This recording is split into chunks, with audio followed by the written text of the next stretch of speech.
நீங்கள் பார்த்துக் கொண்டிருப்பது உங்கள் விஜய். ஆடி ஆடி அகம் கரைந்து இசை பாடி பாடி கண்ணீர் மல்கி எங்கும் நாடி நாடி நரசிங்கா என்று வாடி வாடும் யுவாணுதலே.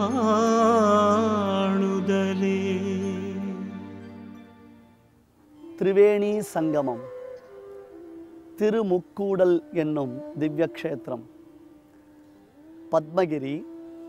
அந்த பத்மகிரிக்கு அருகிலேயே மற்றொரு சிறிய குன்று, ஆனால் பத்மகிரியை காட்டிலும் இந்த குன்று சற்றே உயர்ந்தது. இங்கேதான் வருடந்தோறும் தைப்பொங்கலுக்கு மறுதினமான கனுவன்று மாட்டுப்பொங்கல் தினத்தன்று காஞ்சி வரதராஜ பெருமாள் எழுந்தருளி சேவை சாதிக்கின்றார். பொன்மயமானதொரு சிம்மாசனத்தில் வரதராஜ பெருமாள் எழுந்தருளும் பொழுது, மக்கள் வெள்ளம் இங்கே முழுவதும் நிறைந்திருக்கும் பொழுது, பாலாற்றின் மணல் துகளை காட்டிலும் மக்கள் வெள்ளம் அதிகமாக இருக்கும். மஞ்சள் வெயிலில் மாலை வேளையில் 2 வெண்கொற்ற குடைகளின் நடுவே, பக்தர்கள் குழாங்கள் நடுவே பெருமான் ஸ்ரீ வரதராஜனும் மற்றும் பிரகலாத வரதனாம் ஸ்ரீ லக்ஷ்மி நரசிம்மனும் ஒன்றாக சங்கமிக்கக்கூடிய இந்த காட்சியை தங்கள் வாழ்நாளில் ஏதாவது ஒரு முறை சேவிப்பவர்கள்தான் பாக்கியசீலர்கள் என்று சொன்னால் இது மிகைப்படுத்தப்படாததொரு உண்மை. ஆம், அந்த தெய்வீக அனுபவம் பெற்றால்தான் புலனாகும்.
நமக்கு பின்புறத்தில் நாம் பார்க்கலாம் 2 பெரிய கரைகள்.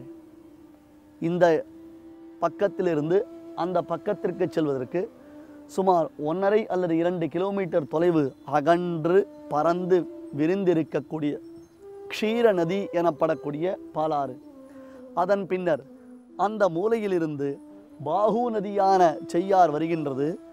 எதிர்புறத்திலிருந்து வேகவதி, காஞ்சிபுரத்திலிருந்து வேகவதி நதியான சரஸ்வதி நதி வருகின்றது. பாலாறு, செய்யாறு, வேகவதி என்று 3 நதிகள் சங்கமிக்கின்றன. உண்மையில் அடியேன் ஒரு வார்த்தை கூட மிகைப்படுத்தி பேசவில்லை. புராணங்கள் சொல்லும் அந்த சத்தியத்தை தான் அடியேன் பேசுகிறேன். பிரயாகை க்ஷேத்திரத்தில் அலகாபாத் திரிவேணி சங்கமத்தில் கங்கை, யமுனை, சரஸ்வதி என்று 3 மகாநதிகள் சங்கமிக்கும் இடத்தில் என்ன ஒரு பெருமை உண்டோ அது காட்டிலும் 100 பங்கு 1000 மங்கு பெருமை வாய்ந்த இடம் நம்முடைய தமிழகத்தில் நாம் அனுபவிக்கும்படியாக இருக்கின்றது. ஆனால் காலத்தின் கோலம், மாறிவரும் மக்களின் மனோபாவம், இந்த நதி வறண்டு காணப்படுகின்றது. 3 நதிகளுமே வறண்டு விட்டன. திரிவேணி சங்கமத்தின் எதிர்கரையில்தான் அத்ரி மகரிஷி செய்த தவத்தின் பயனாக அத்ரி ஆசிரமத்தில் பத்மகிரியில் ஸ்ரீ நிருசிம்மன் சேவை சாதிக்கின்றான். மூலவர், உற்சவர் என்று 2 திருமேனி. மூலவர் திருமேனி ஒரு புறம் அழகாக இருக்கிறது என்பதை காட்டிலும் உற்சவர் திருமேனி கொள்ளை அழகு. உருக்கி வார்த்த தங்கத்தை போன்று பெருமான் ஸ்ரீ நிருசிம்மன் பிரக்லார வரதனாக கருணை ததும்பும் பார்வையுடன் இருபுறமும் ஸ்ரீதேவியும் பூதேவியும், எங்கள் நிருசிம்மன் எவ்வளவு அழகு, எங்கள் நிருசிம்மன் எவ்வளவு அழகு, பிரக்லார வரதனாக சீற்றமே இல்லாமல் கருணையுடன் சேவை சாதிக்கின்றானே, வரக்கூடிய பக்தர்கள் எல்லோருக்கும் தன்னுடைய அனுகிரகத்தை வாரி வாரி வழங்குகிறானே என்று பெருமிதத்துடன் காதலுடன் அவனை தங்கள் ஓரக்கண்களினாலே கட்டாட்சித்துக் கொண்டிருக்கிறார்கள். மற்ற திருத்தலங்களில் சேவிக்க முடியாத அளவிற்கு அழகாகவும் அதே சமயத்தில் நளினமாகவும் உபயநாச்சிமார் பிரக்லாரவரதனின் இருபுறத்தில் எழுந்தருளியிருப்பதை நாம் சேவிக்கலாம். வரும் 31ஆம் தேதி அன்று மாலை 4 மணி அளவில் இங்கே ஸ்ரீ நிருசிம்மனுக்கு விசேஷங்கள் நடைபெறப் போகின்றன. அன்றைய தினத்தில் ஸ்ரீ நிருசிம்ம வைபவத்தை அடியேன் இங்கே உபன்யாசம் செய்ய போகிறேன். பக்தர்கள் இதில் கலந்து கொள்ள வேண்டும். சங்கம க்ஷேத்திரத்தில் பக்தி சங்கமத்திற்கு நமக்கு ஒரு வாய்ப்பு. பிரம்மதேவர் சிருஷ்டியினுடைய ஆரம்ப காலத்தில் விசேஷமாக தனக்கு துணை செய்வதற்காக பல மகரிஷிகளை, மகாத்மாக்களை படைத்தார். அவர்களுக்கும் பிரஜாபதிகள் என்பதுதான் பெயர். ஆம், பிரஜைகளை உண்டு பண்ணுபவர்கள் எவர்களோ அவர்கள் பிரஜாபதிகள் என்பது பொருள். தான் ஹோமம் செய்த பொழுது அந்த ஹோமத்தின் அக்னியிலிருந்து பிருகு என்னும் மகர்ஷி தோன்றியவர். முதல் மகர்ஷி பிருகு மகர்ஷி என்று சொல்லத்தட்டில்லை. அவருக்கு பின்பு தணலில் இருந்து அங்கிரஸ் என்னும் மகர்ஷி ஆவிர்பவித்தருளினார். 2 மகர்ஷிகள் வந்தாகிவிட்டது. மறுபடியும் வேறு யாராவது உள்ளே இருக்கிறார்களா? ஹோமகுண்டத்திற்குள்ளே தேடி பார்க்க முடியுமா? ஹோமகுண்டத்திற்குள்ளே யாராவது இருக்கிறார்களா என்றால் அத்ர திருத்தீயா அஸ்தி, அத்ர திருத்தீயா அஸ்தி, இங்கே 3ஆமவரும் ஒருவர் இருக்கின்றார், 3ஆமவரும் ஒருவர் இருக்கின்றார் என்பதாக அந்த யாககுண்டத்திற்குள்ளே வேறு யாரோ ஒருவர் இருக்கிறார் என்பதை உணர்ந்தார்கள். சம்ஸ்கிருதத்தில் திருத்தீயா என்றால் 3ஆமவர். முதலில் பிருகு ஒருவர், அடுத்தவர் அங்கிரஸ் என்னும் மகர்ஷி எனில் அந்த 3ஆமவர் யார்? நாமும் ஹோமகுண்டத்திற்குள்ளே தேடி பார்க்கலாமா?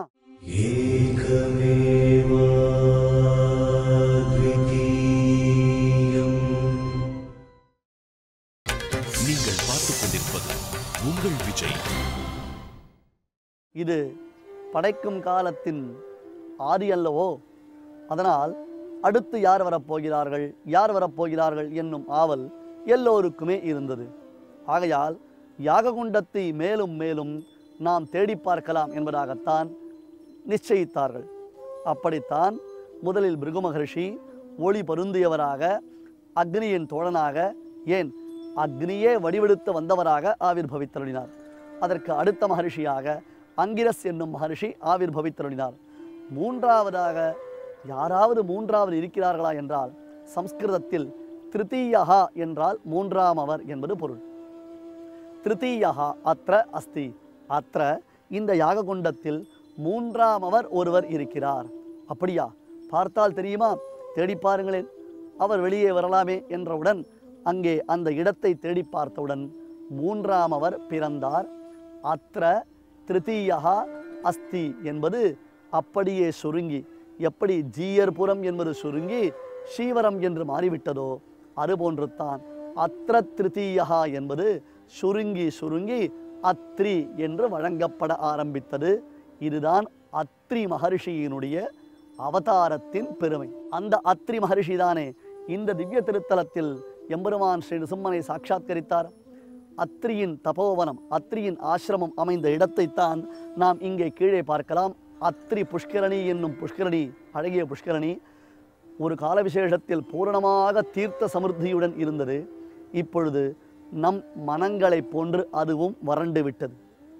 பிரம்மாண்ட புராணத்தில் இந்த க்ஷேத்திரங்கள் வர்ணிக்கப்படும் பொழுது, அதாவது பத்மகிரி, அதற்கு எதிர்கரையில் திருமுக்கூடல் க்ஷேத்திரத்தில் சுதர்சனகிரி, இவைகளை வர்ணிக்கும் பொழுது 4 புறமும் பச்சை பசேல் என்ற பச்சை கம்பளங்கள் விரித்தார் போன்றே கேதாரங்கள் இருக்க, பசுபக்ஷி மிருகங்கள் எப்பொழுதும் சுகமாக வாசம் செய்ய, அந்தணர்கள் வேதங்களை ஓதிக்கொண்டே இருக்கும் இனிமையான அந்த தெய்வீக சப்தம் காதில் ஒலிக்கும்படியாக இந்த இடம் விளங்குகிறது என்று வர்ணிக்கிறார். ஆனால் இப்பொழுது தேடி தேடி தேடி பார்த்தாலும் அது போன்றதொரு நிலை இல்லை. ஆனால் கூட காஞ்சி வரதராஜ பெருமாள் தை மாதத்தில் தைத்திருநாளுக்கு மறுதினமான கனுவன்று இங்கே எழுந்திருளும் பொழுது இந்த சமிருத்திகளை எல்லாம் நாம் பார்க்கிறோம். வேத ஒலியும் விழா ஒலியும் சேர்ந்து அத்தியாச்சரியமான ஒரு வைபவத்தை அளிக்கும். அதுவும் மஞ்சள் வெயிலில் வரதனுடையதான திருமேனி சோபை காந்தி அது விளங்கும் பொழுது ஹிரண்ய ஸ்மஸ்ருஹு ஹிரண்ய கேசஹா ஆப்ரணகாத்து சர்வயேவ சுவர்ணஹா என்று வேதபுருஷன் உருக்கி வார்த்த தங்கத்தை போன்று தக தக தக தக தக தக என்று பாலாபத்தியத்தை உடையது பகவானுடைய திருமேனி என்கிறானே, அதையெல்லாம் நாம் பிரத்யக்ஷமாக தரிசிக்கலாம்.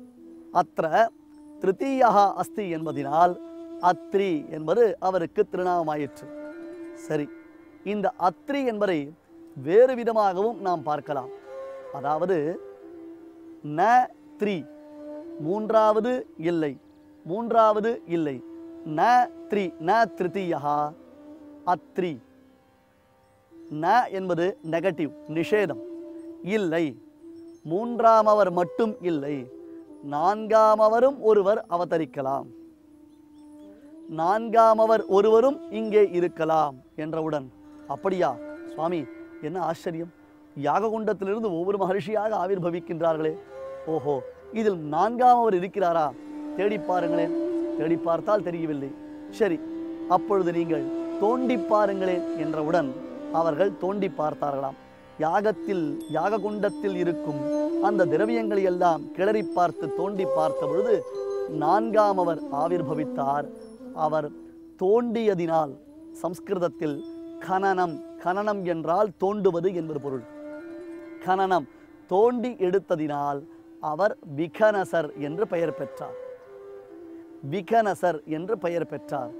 ஆகையால் மூன்றாமவருடன் நின்று விடவில்லை, நான்காமவரும் ஒருவர் இருக்கிறார்.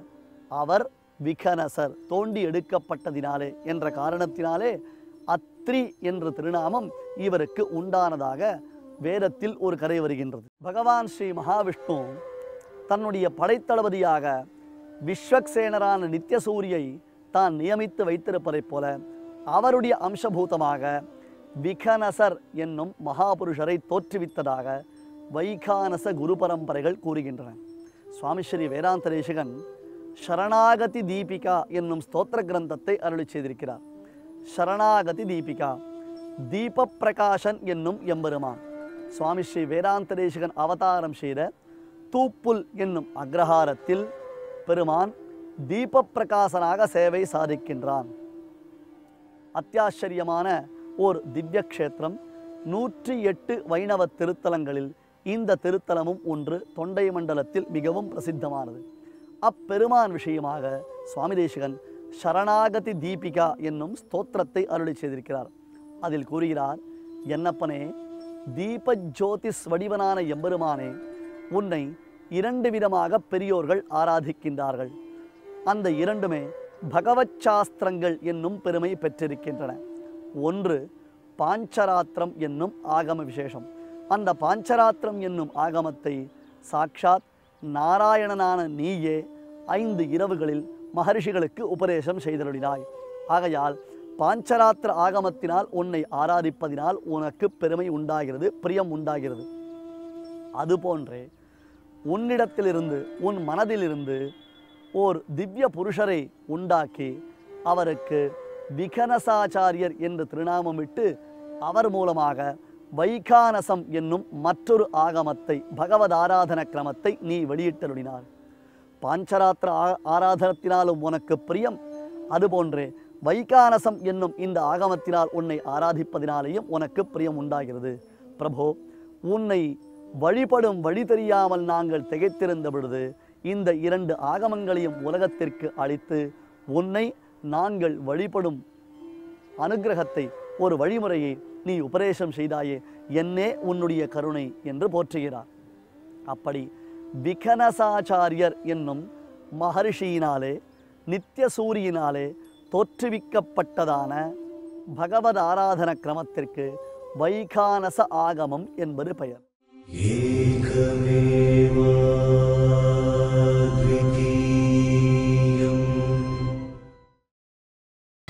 நீங்கள் பார்த்துக் கொண்டிருப்பது உங்கள் விஜய். நித்திய சூரியினாலே தோற்றுவிக்கப்பட்டதான பகவத் ஆராதன கிரமத்திற்கு வைகானச ஆகமம் என்பது பெயர். அந்த வைகானச ஆகமத்தை விகனசாச்சாரியர் 4 மகர்ஷிகளுக்கு உபதேசம் செய்தருளினார். அத்ரி, பிருகு, மரீச்சி, கஷ்யபர் என்னும் 4 மகர்ஷிகளுக்கு விகனசாச்சாரியர் வைகானச ஆகமத்தை உபதேசம் செய்தார். நைமிஷே அனிமிஷக்ஷேத்ரே கோமத்யா சமலங்கிருதே ஹரேஹே ஆராதனே சக்தம் வந்தேகம் விகனசம் முனிமூ. நைமிஷே அனிமிஷக்ஷேத்ரே, கிருதயுகத்தில் விகனசாச்சாரியர் நைமிஷாரண்ய க்ஷேத்திரத்தை அடைந்து அங்கே பகவானை ஆராதிக்கின்றார். அதிலிருந்து அங்கிருந்து நித்திய சாநித்தியம் கொண்டு பகவானை ஆராதிக்கின்றார் என்று ஆகமங்கள் கூறுகின்றன. நைமிஷே அனிமிஷக்ஷேத்ரே, நேமி பெருமானுடைய திருவாழியாழ்வானாம் சுதர்சனாழ்வான் வந்து சேர்ந்த இடமாகவும், கோமத்யா சமலங்கிருதே, ஒரு புறம் சக்கரதீர்த்தம் என்னும் புண்ணிய புஷ்கரணி, மறுபுறத்தில் கோமதி நதி என்னும் ஒரு புண்ணிய க்ஷேத்திரம், புண்ணிய நதி. இந்த சக்கரதீர்த்தம், கோமதி நதி, இதற்கு இடைப்பட்ட பிரதேசமாக அனிமிஷ க்ஷேத்ரே, தேவர்கள் வந்து வணங்கும் உத்தம க்ஷேத்திரமாக, அது தவிர 18 புராணங்களும் 4 வேதங்களும் அவதாரம் செய்த புண்ணிய பூமியாக, ராமன் முதலான மகாத்மாக்கள் உயர்ந்த பல யாகங்களை செய்த உத்தம ஸ்தான விசேஷமாக விளங்கும் அந்த இடத்தில் ஹரேஹே ஆராதனே சக்தம். ஹரேஹே, பகவான் ஸ்ரீ மகாவிஷ்ணுவை ஆராதிப்பதிலேயே நோக்கு உடையவராக, அவரை எப்பொழுதும் ஆராதித்து கொண்டிருக்கக்கூடிய விகனசம் முனிம், விகனசாச்சாரியர் என்னும் அந்த மாமுனிவரை வணங்குகிறேன் என்பதுதான் விகனசாச்சாரியரின் தியான ஸ்லோகங்களில் ஒரு ஸ்லோகம். அத்தகைய விகனசாச்சாரியர் வைகானசம் என்னும் சாஸ்திரத்தை அத்ரி, பிருகு, மரீச்சி முதலான மகர்ஷிகளுக்கு உபதேசம் செய்து வைத்தார். ஆகையால் தான் அத்ரி மகர்ஷியினுடைய ஆராதனை கிரமம் வைகானச ஆராதனை கிரமமாய் அமைந்திருக்கிறது. இப்பொழுது நாம் சேவிக்கக்கூடிய இந்த திருத்தலத்தில் ஸ்ரீ ரிசம்மனுக்கு வைகானச ஆகம வழியாகத்தான் ஆராதனைகள் நடைபெறுகின்றன. சம்பத்கிரி என்னும் போலூர் க்ஷேத்திரத்திலும் சிங்ககிரி என்னும் ரிசம்ம க்ஷேத்திரத்திலும் பெருமான் ஸ்ரீ ரிசம்மன் வைகானச வழிபாட்டின் படியாகத்தான் ஆராதிக்கப்படுகிறான். அதிலும் இந்த திருத்தலத்தில் பத்மகிரி என்னும் இந்த திருத்தலத்திற்கு ஒரு பெருமை உண்டு. இன்றளவும் தினந்தோறும் மாலை வேளையில் பெருமான் லக்ஷ்மி நரசிம்மனுக்கும் பிரகலாத வரதனுக்கும் வைகானச ஆகம வல்லுநர்களான அர்ச்சகர்கள் திருவாராதனம் செய்கிறார்கள். பொதுவாக சாயங்கால திருவாராதனம் என்பது எல்லா திவ்யதேசங்களிலும் திருக்கோயில்களிலும் சற்றே தாமதித்து செய்யப்படும். ஆனால் இந்த திருக்கோயிலில் மட்டும் சாயங்காலம் சரியாக 6 மணி அளவில் பெருமான் ஸ்ரீ நரசிம்மனுக்கு வைகானச ஆகம அர்ச்சகர்கள் திருவாராதனம் செய்து விடுகிறார்கள். அப்படி அவர்கள் திருவாராதனம் செய்து முடித்த பிறகு மறுபடியும் ஒரு பாத்திரத்தில், பெருமாள் திருவாராதனம் செய்யும் வட்டில் என்பது பெயர், அந்த பாத்திரத்தில் புதியதான தீர்த்தத்தை நிரப்பி அதில் ஏலக்காய், பச்சை கற்பூரம், கிராம்பு, லவங்கம் முதலான வாசனை திரவியங்களை எல்லாம் இட்டு அப்படியே அந்த தீர்த்த பாத்திரத்தை பெருமான் திருமுன்பு வைத்து விடுவார்கள். காரணம் என்ன தெரியுமா? சாயங்கால வேளையில் தினந்தோறும் இன்றளவும் சாயங்கால வேளையில் அத்ரி மகர்ஷி இங்கே பெருமான் ஸ்ரீ நரசிம்மனை ஆராதிப்பதாக ஐதிஹ்யம்.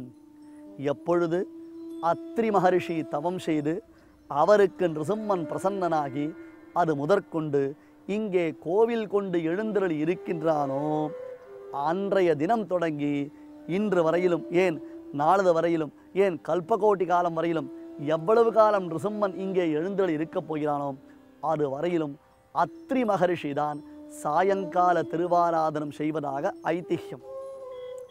நாம் இப்பொழுதும் சேவிக்கலாம். வரும் ஞாயிற்றுக்கிழமை 31ஆம் தேதி அன்று மாலை 4 மணியிலிருந்து 6 மணி வரையிலும் இங்கே நிருசிம்மனுடைய வைபவம் உபன்யாசத்தை நாம் எல்லோரும் அனுபவித்து சங்கம க்ஷேத்திரத்தில் நாம் எல்லோரும் கூடியிருந்து குளிர்ந்து அதன் பிறகு 6 மணிக்கு அத்ரி மகரிஷி செய்யும் அந்த திருவாராதனத்தையும் நாம் சேவித்து தீர்த்த பிரசாதங்களுடன் நம்முடைய இல்லத்திற்கு சென்று கிருதார்த்தர்களாகலாம். விகனசாச்சாரியர் தன் சிஷ்யரான அத்ரி மகர்ஷிக்கு உபதேசம் செய்த ஆகமம் வைகானச ஆகமம். அத்ரி சம்ஹிதா என்னும் கிரந்தமும் இந்த ஆகமத்தின் சிறப்புக்களை எல்லாம் விளக்குகின்றது. அத்ரி மகர்ஷி நைமிஷாரண்ய க்ஷேத்திரத்தில் ஆச்சரியமானதொரு தவம் செய்தார். அந்த திருத்தலத்தில் தவம் செய்தவர் எதற்காக இங்கே வந்தார்? அங்கே அவருடைய தவத்திற்கு சித்தி உண்டானதா, அல்லது அங்கிருந்து இங்கே திருமுக்கூடல் என்னும் 3 நதிகள் சங்கமிக்கும் உத்தம க்ஷேத்திரத்திற்கு அவரை அழைத்து வந்தது யார்? எந்த வகையில் வந்தார்? எப்படி வந்தார்? எப்படித்தான் தவம் செய்தார்? நாம் பத்மகிரியில் பத்மப்பிரியனான ஸ்ரீ நிருசிம்மனுடைய சன்னிதானத்தில் அத்ரி மகரிஷியின் அனுகிரகத்தினால் அவர் தபோவனத்தின் மேன்மையை தொடர்ந்து அனுபவிக்கலாம். ஏகமேவ